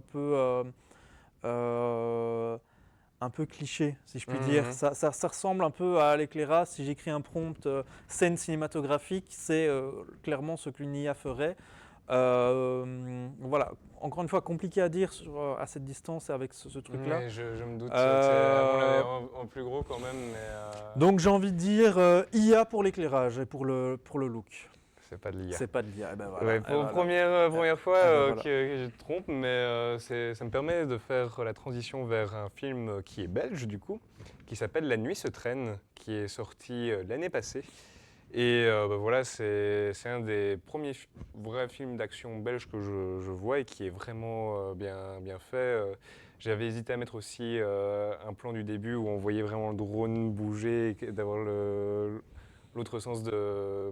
Enfin, je sais pas, inverser le ciel et la Mhm. terre qui était vraiment très cool. Et pour une production belge, bah oui. Ok, ok. Et là, j'avoue que j'ai un peu modifié l'éclairage et Après, tout ça, ouais. attention, là c'est un extrait sur TikTok aussi, ça ne leur rend pas C'est ça, hommage oui. et sur la C'est taille de ça, bien l'écran, sûr. ça ne rend pas hommage. Donc je ne critique pas le travail, bien sûr, du Non, chef non, non, mais opérateur qui a dû faire un beau boulot, mais c'est vrai que c'est sur TikTok et que ça. ça n'aide pas. Et ouais, ça n'aide Enfin pas. voilà, mais c'était aussi un peu pour te piéger. C'est bien, mais c'est bien, je suis tombé dans le piège, c'est bien. Ah, voilà, on a encore d'autres photos, Nico, ou non? D'autres vidéos, je veux dire, mais ouais. C'est parti alors pour le pour ou contre. Ok. Donc là, on va pouvoir vraiment rentrer dans le débat. On parlait de créativité justement et de l'IA. Là, c'est vraiment des trucs basés un peu plus sur l'IA, même j'ai quand même essayé d'alterner. L'IA améliore-t-elle la créativité? L'IA améliore-t-elle la créativité? C'est une bonne question. Je vais dire oui et non. Non, Ok. parce que ça peut faire de nous un petit peu des flemmards, parce qu'on se dit, je vais faire par IA, c'est facile, ça se fait en 2 secondes, et basta. Mhm. Euh, et donc, ça nous pousserait justement à être moins créatifs, vu qu'on pratique moins et on se décarcasse moins. Par contre, je veux dire oui, parce que, comme je l'ai expliqué tantôt, l'IA peut être un chouette outil pour faire des tâches à notre place euh, qui sont complètement débiles, des pertes de temps. J'ai redonné l'exemple de détourer frame par frame le contour d'une personne pour pouvoir faire une incrustation ou autre. Mhm. C'est généralement un travail qui pourrait prendre 1 heure, 2 heures. Ben, pouvoir faire ça en un clic, ça permet de gagner du temps pour être créatif et pour travailler sur des choses que toi, en tant qu'humain, tu peux faire. Oui, les choses plus Et donc, fastidieuses, ouais. euh, oui, non. Non, si on se contente que l'IA fasse tout le boulot pour nous, sans se réfléchir, sans se poser des questions, puis même pour relire les textes. Je sais bien qu'il y a beaucoup Mhm. d'étudiants maintenant qui font leur TFE ou quoi via IA. Ben, ça peut être un outil, mais il ne faut pas que ça remplace notre réflexion. Il faut la remettre en question, faut l'utiliser comme un outil en fait. Ça doit être une assistance à des tâches qui sont une perte de temps et qui nous font perdre du temps justement sur l'aspect créatif. Donc oui et non, Ok. à utiliser comme outil, mais pas à utiliser comme remplaçant pour faire notre boulot à notre place, quoi. Franchement, je suis d'accord. Je rajouterais peut-être même une chose quand on commence vraiment, quand on débute. Peut-être parfois s'inspirer de certaines, au niveau par exemple du plan contre plan, bon, on peut s'inspirer de films, mais je trouve que ça peut être aussi bien de se dire, de challenger les idées par exemple au niveau des plans et tout, qu'on n'aurait peut-être pas forcément eu. Mais comme tu dis, quand même avoir la créativité en tant que telle, faut pas que ça remplace la créativité, mais plus challenger pour moi. Ouais, il faut toujours garder un esprit critique et tout simplement critiquer le travail comme on critique le travail d'autrui, quoi. Ça, il faut Mhm. vraiment, mais il ne faut pas qu'on reste là passif À à dire attendre oui. que ça fasse le boulot à notre place. Non, mais l'utiliser comme outil, ça, tout à fait. Alors, pour ou contre, de faire un film sans avoir un public cible. Enfin, est-ce qu'on peut faire un bon film sans public cible à la base, Ouf. selon toi? C'est pas forcément. Je sais bien que ça dépend, mais tu peux. Bah, déjà, c'est compliqué de dire ce qu'est un bon film. Mais Ça, c'est un déjà. film qui te plaît, par Ouais. exemple, ce sera plus. Je pense que non. Je pense qu'un film doit être réfléchi quand même de A à Z. Il doit avoir une volonté, et donc il doit avoir une volonté de raconter une histoire, volonté de transmettre des émotions. Mhm. Pour moi, c'est ça qui fait un bon film. C'est un bon film, c'est un bon film qui techniquement est bon, c'est une chose, mais qui transmet des émotions. La tristesse, la joie, l'humour, etc. Si on ne ressent rien face à un film, selon moi, c'est un film manqué. Mais et donc pour ça, je pense qu'effectivement, il faut avoir un public cible. Il faut avoir un objectif. Pour bien faire le cinéma, il faut quand même commencer de la fin et pour venir au départ. Euh, donc, si je sais que mon film va sortir en salle, bah, je dois filmer dans un certain format pour qu'il soit diffusable en salle. Et donc, ouais, je pense qu'il faut, quand on fait un film, c'est chouette d'avoir l'idée, se dire, je vais faire un Mhm. film, j'ai une idée géniale et tout, mais je pense qu'il faut d'abord commencer par la fin, se dire, ok, pourquoi, pour qui, comment, et après on vient en arrière, comme ça permet de bien le planifier et et de bien le faire. Et puis aussi avoir de la cohérence dans le scénario, je pense. Parce que si on fait, enfin, selon moi toujours, hein, si on commence à faire un scénario et on peut modifier un scénario, mais si on ne sait pas vraiment où on va, enfin, je trouve ça bien d'avoir déjà son idée bah voilà, j'aimerais bien que la fin, on arrive à quelque chose comme ça, d'avoir ce sentiment-là à la fin. Et puis après, essayer de créer tout un fil conducteur. Mais Oui, mais ça c'est même en dehors du public cible, ça c'est sûr, il faut avoir un scénario qui veut dire, qui raconte quelque chose. Ça, je pense que c'est la base de chaque Mhm. histoire. Le cinéma, ça reste comme la même structure qu'un roman, la même structure qu'une pièce de théâtre, pour le coup. Ça, c'est classique. Donc, il faut quand même garder ces bases-là pour faire un bon film. Mais je pense ouais, qu'il faut quand même avoir une idée de public cible, il faut quand même avoir une volonté. En tout cas, il y a des films qui sont là pour choquer, il y a des films qui sont là pour ouvrir un peu les esprits. Euh, donc pas forcément de public cible, mais parfois un objectif. Je pense par exemple à l'excellent documentaire Demain. Alors maintenant, ça commence à remonter ce Demain qui était documentaire hier. euh, Ouais. de, de, de Mélanie Laurent, entre autres, et j'ai oublié son co-réalisateur, désolé, donc qui est un film qui justement critique nos manières de consommer et nous invite et va à la rencontre d'acteurs qui permettent de consommer différemment, etc. Bah, c'est un film qui a une volonté de un petit peu ouvrir les esprits, se dire on consomme de trop, notre planète va mal, voici des gens qui font ça pour améliorer. Mhm. Euh, donc c'est pas forcément un public cible, mais il y a une volonté derrière. Oui, C'est on fait c'est. un film pour informer et pour un peu ouvrir les yeux.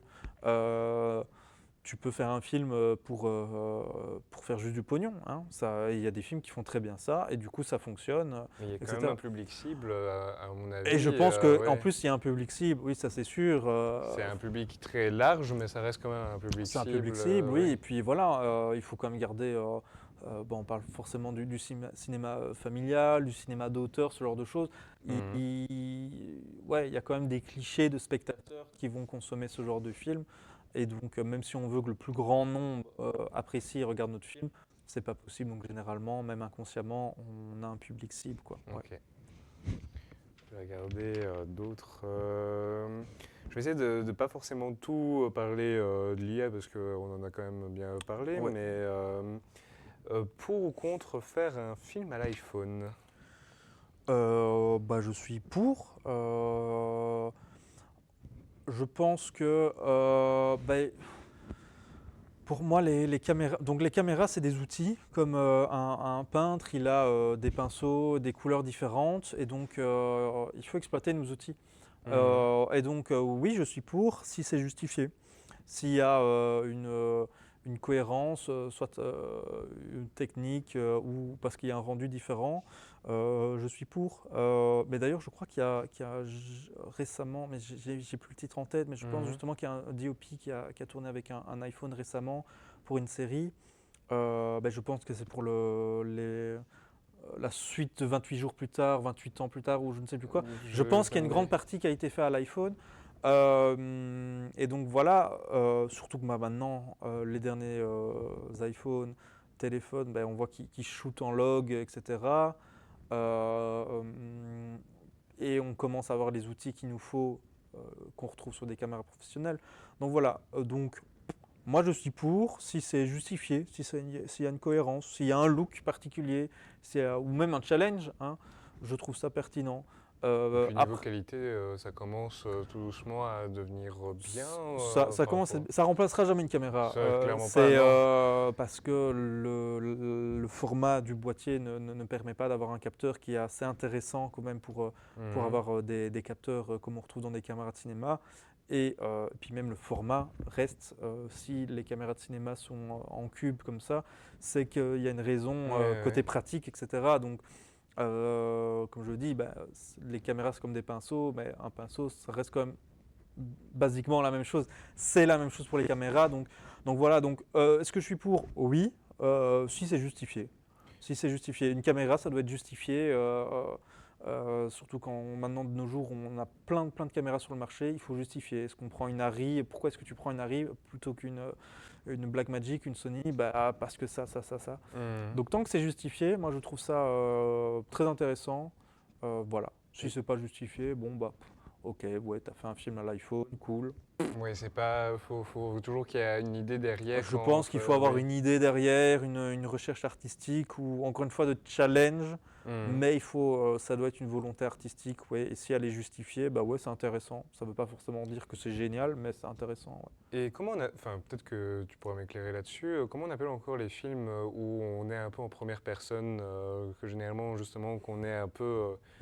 C'est pas Scary Movie, c'est les films d'horreur, là, par exemple, qu'on voit toujours tout filmé au téléphone, où on sent les Ah ouais, tremblements. du phone footage. Du fun footage, voilà. Ouais, c'est pour l'exemple type.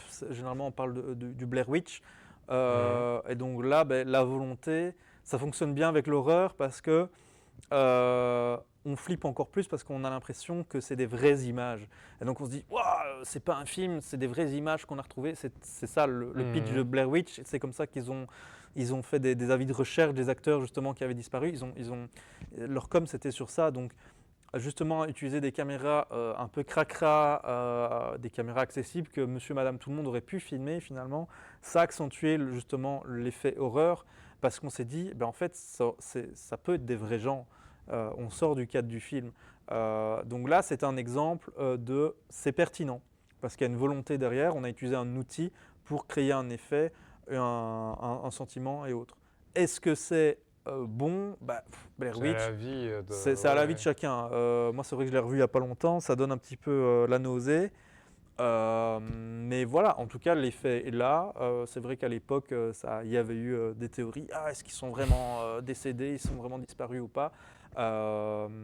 L'effet est là, en tout cas. Donc ça, c'est un bon exemple de, effectivement, on a utilisé les outils à notre disposition pour créer un sentiment, des effets.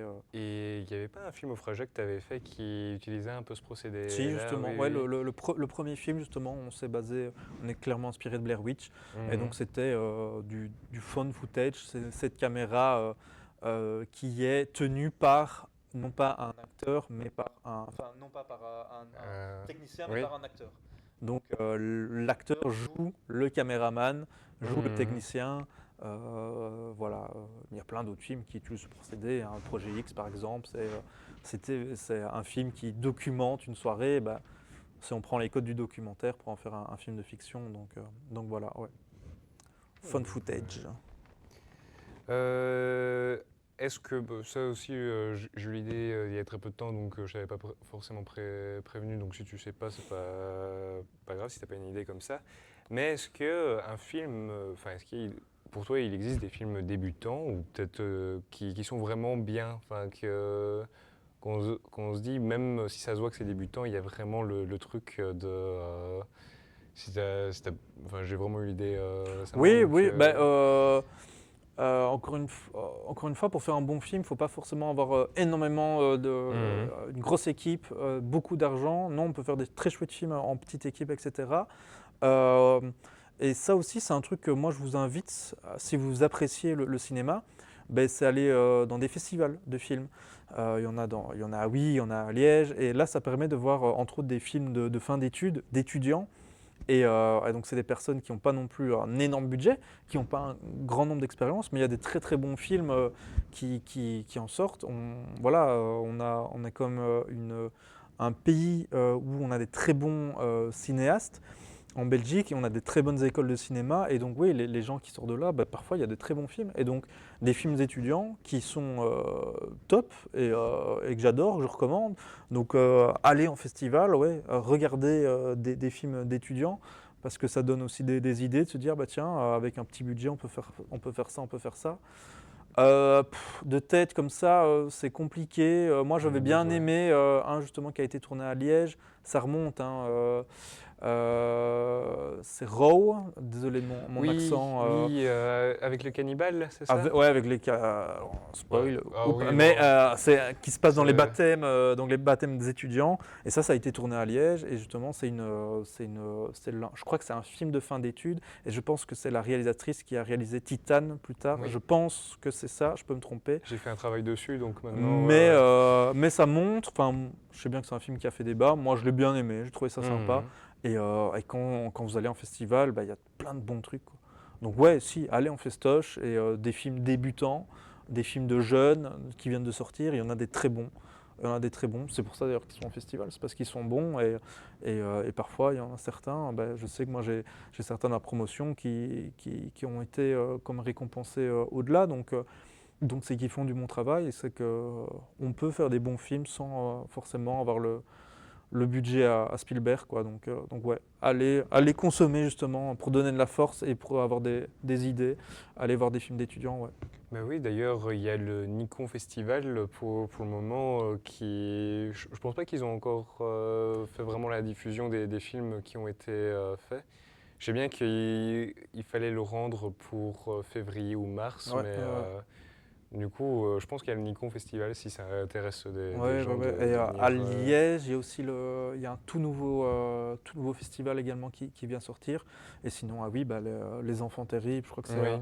c'est un incontournable. Donc, ouais, branchez-vous, festival de films, c'est génial. Ça permet déjà de consommer du belge parce que notre pays a du talent quand même. Donc, consommer, allez dans les festivals de films, ouais.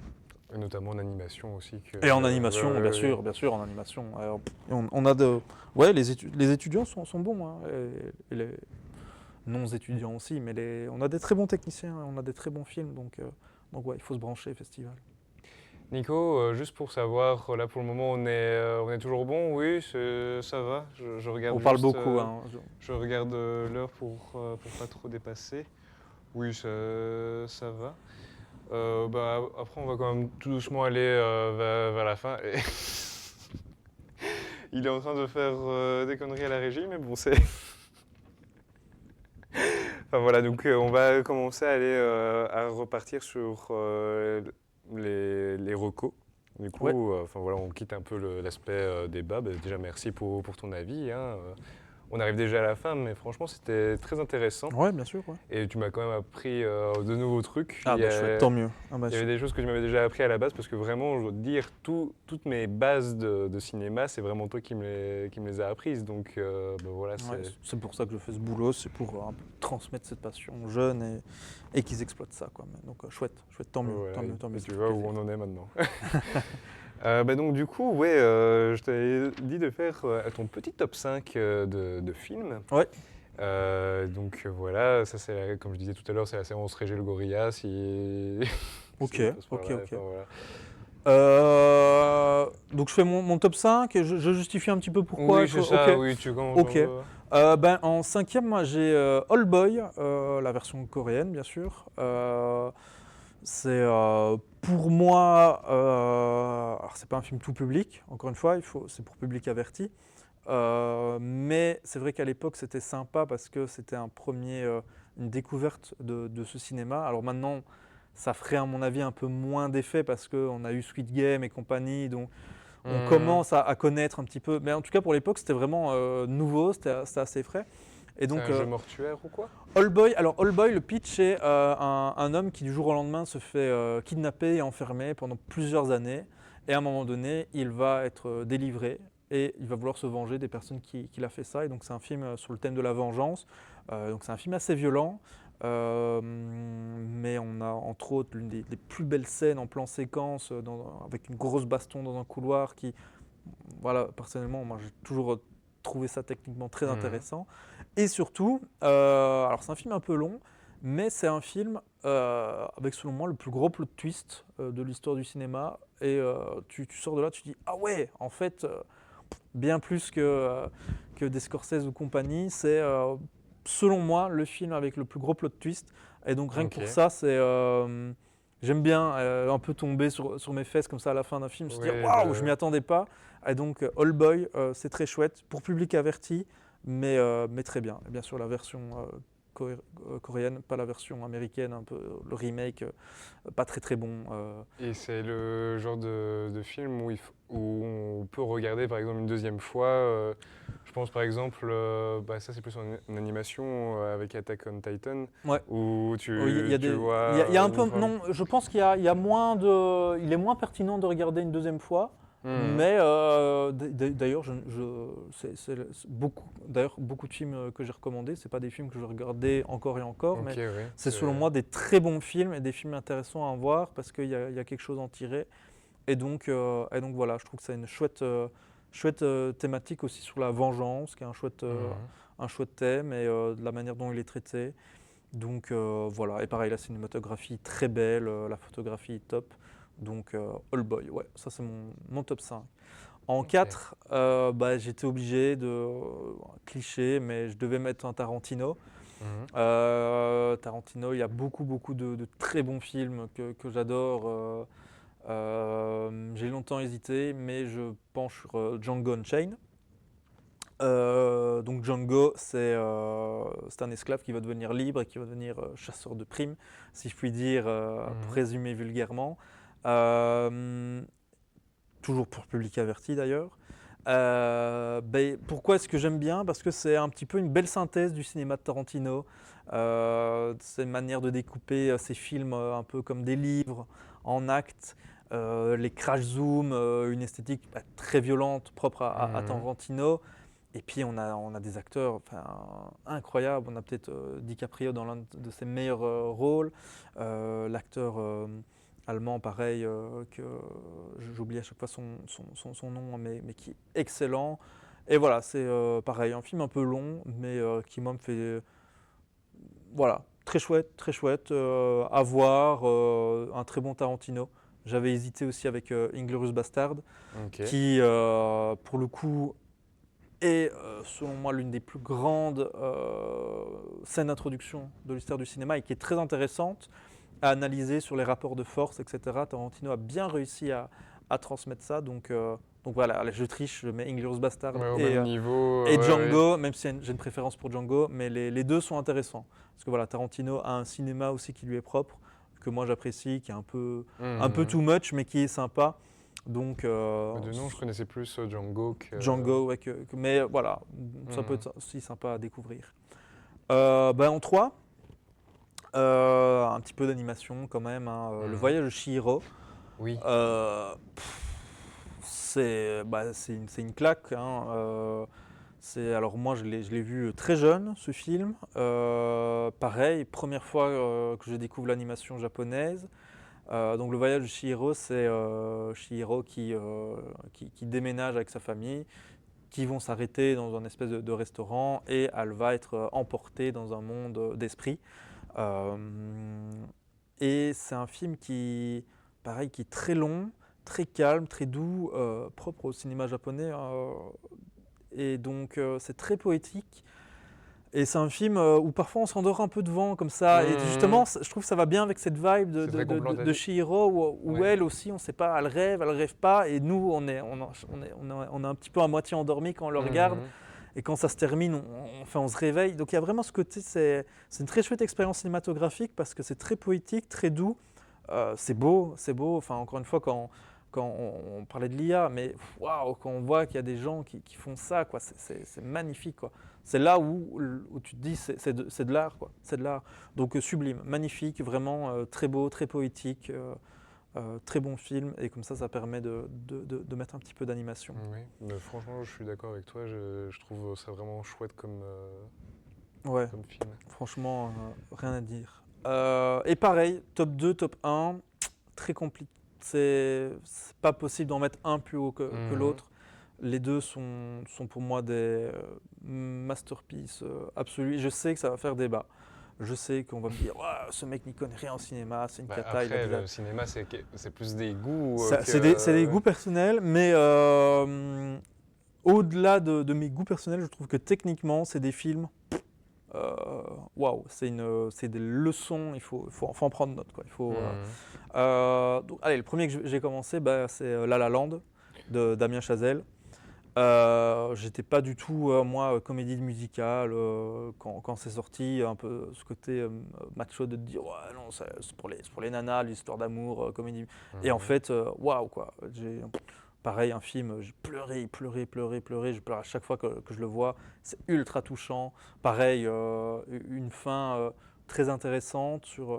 Donc, c'est intéressant de le voir un petit peu au point de vue scénario. Et puis c'est beau. Enfin, Linus Sandgren, le chef-op, a fait un boulot de monstre pour avoir un Mhm. peu cette esthétique des vieux films, justement, des comédies musicales classiques. On retrouve un peu ces éclairages au néon et compagnie. Donc c'est assez beau. Et puis Euh, l'intro aussi, enfin, je l'ai commencé justement hier ouais. et vu que c'était 3 heures de film, je me suis dit que j'allais faire plus après, mais j'ai vu l'intro qui est quand même, on entend souvent la musique un peu partout encore Ouais, maintenant. Ben, oui, bah, alors la musique forcément est top. On a des acteurs, enfin Emma Stone, pardon, Emma qui Stone, est ouais. selon moi la meilleure actrice de sa génération. Elle a encore prouvé avec ses Oscars et compagnie. Elle est excellente dedans. Gosling est très bon aussi dedans. Ils ont une très chouette relation, donc les acteurs sont géniaux. Et moi, pourquoi est-ce que je recommande ce film? C'est d'au-delà du scénario qui est top et qui est bien plus qu'une histoire d'amour débile. Ben, c'est la caméra en fait. Donc c'est une comédie musicale, ça veut dire qu'il y a les acteurs qui dansent, mais il n'y a pas que qui dansent, il y a la caméra qui est vraiment une actrice à part entière qui va bouger. Et vraiment, je vous invite à regarder La La Land d'un point de vue technique et à analyser les mouvements de caméra. Comment est-ce qu'ils ont fait ça? On a souvent des longs plans séquences et donc techniquement c'est impressionnant. Donc ouais, La La Land, je le mets parce que c'est un très bon film, des acteurs excellents et parce que la technique est au service de la narration et surtout bluffante. Donc ouais, La La Land de Damien Chazelle, top, branchez-vous, même si vous n'êtes pas comédie musicale, c'est bien plus qu'une histoire d'amour neuneu. Et Et le top 1 du coup? le top 1, même si voilà, La La Land, Mhm. comme j'ai dit, ça va faire débat. Bah, pour moi, c'est Le Retour du Roi, Seigneur des Anneaux. Ok. Est-ce que je dois un petit peu expliquer pourquoi? Je crois que c'est 11 Oscars, un bazar comme ça. Enfin, Ah c'est oui. monstre. Donc, Le Retour du Roi, c'est 2001. Et on a un film fantastique avec des effets spéciaux encore, mais qui n'ont pas pris une ride, qui sont parfois même plus bluffants que certains films de nos jours. Je sais pas. Moi, Le Retour du Roi, c'est des maquillages, c'est des décors, c'est des émotions. Alors, je suis un grand fan de l'univers de Tolkien, donc Mhm. voilà, je ne suis pas très subjectif là-dessus, mais Peter Jackson a fait un travail d'adaptation déjà. Alors, je dis Le Retour du Roi, mais la trilogie, de manière générale, Mhm. adapter un univers aussi compliqué que Le Seigneur des Anneaux, c'est déjà pas mal. Mais waouh, pour l'époque, c'est surtout ça aussi, il faut remettre dans le cadre de l'époque. On parlait, bah, voilà, encore une fois, ce côté IA et compagnie. là où les maquilleuses ont fait un travail de dingue pour faire des orques réalistes, etc. Des batailles, c'est génial. C'est ça aussi qu'on a envie de... Le cinéma, c'est faire rêver, c'est avoir des... alors c'est mon côté un peu kéké, mais avoir des grosses batailles, avoir des orques, des milliers Mais d'orques qui ouais, c'est assiègent super. une forteresse. Et ouais, pour l'époque, quoi, 2001, c'est top, franchement, très bon film. Euh, des chouettes acteurs, des chouettes paysages, enfin, Nouvelle-Zélande, magnifique. Et c'est pour l'époque, c'est pour se dire que waouh, quoi, on peut faire ça sans IA, en utilisant un max d'effets pratiques et un minimum utiliser les effets. D'ailleurs, The Hobbit, Le spin-off. ouais, le spin-off qu'il a fait, bah, il a beaucoup plus utilisé les fonds verts, etc. Et ça se ressent, hein. Ça a tout de suite moins de saveur, ça, je sais pas, il y a beaucoup plus d'effets 3D numériques et je sais pas, il y a moins Oui. de présence. Quand on voit un orc qui est joué par un acteur qui est maquillé, etc., je trouve qu'il y a beaucoup plus de présence, il est beaucoup plus menaçant qu'un orc fait en 3D. Et donc, Puis même au niveau des décors, comme avec les nains ou les trucs, enfin les maisons des nains et puis c'est qui... c'est Ouais. impressionnant, hein. Par exemple, bah, forcément, les hobbits ils sont plus petits que Gandalf. Mais comment est-ce qu'on fait quand les deux acteurs ont la même taille? Bah, il y a des procédés optiques pour. Et donc c'est très intéressant aussi. Donc le Seigneur des Anneaux, ouais, pour les effets pratiques, c'est aussi une leçon de cinéma qui est top. Et c'est des très bons films si on aime bien le fantastique et les batailles épiques. Donc voilà, c'était mon top Ouais. 5. J'ai essayé d'un peu apporter de diversité, mais voilà. Ok.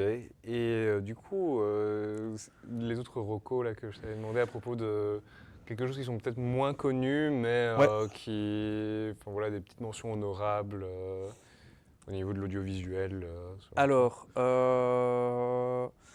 donc en clip, moi j'avais Berghain, désolé de mon accent non dit Joum.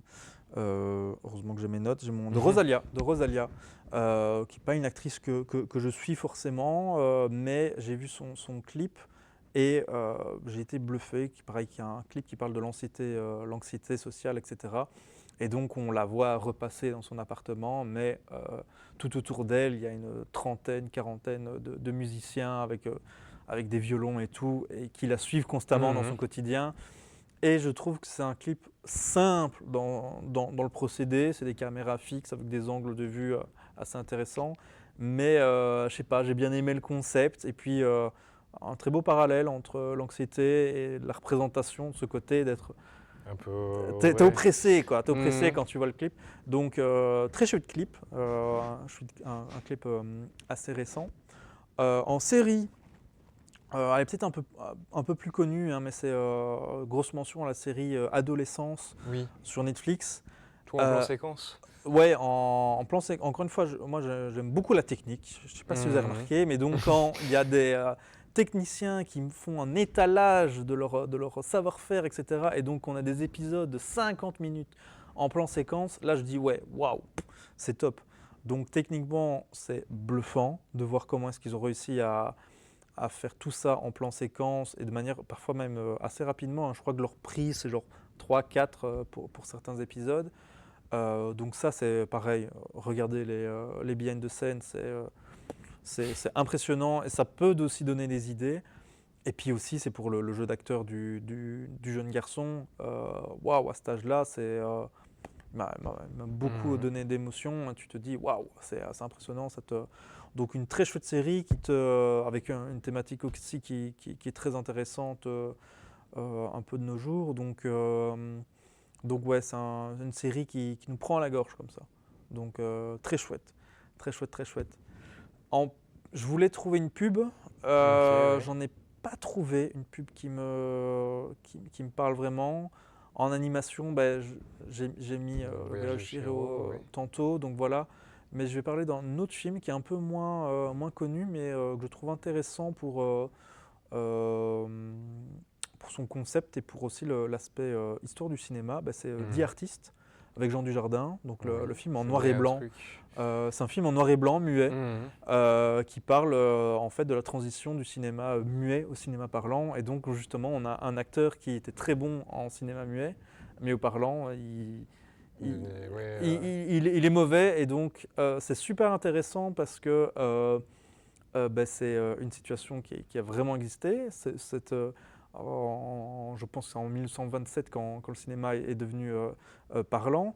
Il y a eu ces acteurs qui étaient vedettes et qui d'un coup se retrouvaient entre guillemets à la rue parce qu'ils étaient mauvais en parlant. Donc point de vue histoire du cinéma, c'est très intéressant. Puis ça reste un très chouette film. Alors oui, c'est un film en noir et blanc. Oui, c'est un film muet, mais c'est très chouette aussi. C'est un peu rafraîchissant. Et c'est peut-être l'un des meilleurs films de Jean Dujardin que j'ai vraiment adoré. Et d'ailleurs, je crois qu'il a été récompensé pour ce film. Et ça le mérite parce que franchement, très très chouette. Il était très chouette dedans. Donc voilà, The Artist pour l'aspect histoire du cinéma, c'est très chouette. Ok. Voilà. Eh bien, merci beaucoup, Eh ben- c'est chouette. Au moins, comme ça, on a déjà ton top 5 de films et aussi des petites recommandations, parce que je trouve ça aussi bien de faire vivre des choses, enfin, des projets qui sont peut-être pas mis autant en lumière que certains autres projets. Donc, voilà, d'avoir ton avis et tout. Donc, c'est ça aussi le principe de l'émission, c'est d'avoir des gens de l'audiovisuel qui viennent et peut-être inspirer des gens. Justement à faire ces métiers-là. Enfin, voilà, donc un gros merci. Bah oui, pas de souci. Un grand merci pour l'invitation en tout cas.